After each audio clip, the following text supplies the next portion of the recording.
le gouvernement décide de mettre en place un rapport de force avec les populations et utilise comme pur instrument, presque neutre, vous voyez, transitif, les forces de l'ordre, afin d'accroître cette violence ou pas. Et donc évidemment, c'est pas les forces de l'ordre qu'il faut viser, c'est derrière elles, celles qui donnent les ordres.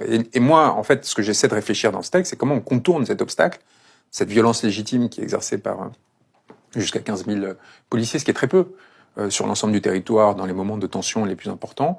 Et comment est-ce qu'on évite une sorte de confrontation sanglante qu'un grand penseur de gauche avait déjà dénoncé, Pasolini, qui consistait pendant mai 68 à dire quand je vois les gamins étudiants de Saint-Germain-des-Prés et les policiers face à eux, je vois des prolétaires qui sont agressés par des bourgeois. Enfin, vous voyez, donc on sort de cette dialectisation stupide et qui en plus décale à chaque fois les débats et qui font qu'alors qu'on commençait à avoir l'unanimité sur un sujet comme celui des retraites, tout d'un coup on se retrouve à s'entre-déchirer sur savoir lequel est le plus violent, etc.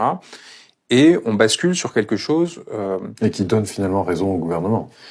Oui, parce que le gouvernement finit en fait par récupérer la crainte du désordre qui habite une grande partie de la population, qui certes n'a pas envie de se faire exploiter 2 ans de plus pour engraisser les plutocrates qui nous gouvernent, mais qui n'a pas non plus envie de se retrouver dans une situation où elle va avoir peur de participer à des manifestations, parce qu'il y a aussi ce fantasme du riot porn, vous voyez, cette sorte de surdiffusion permanente des violences policières dans lesquelles on reste fasciné. Pourquoi est-ce qu'on fait ça? Parce que ça nous donne l'impression d'être dans le juste.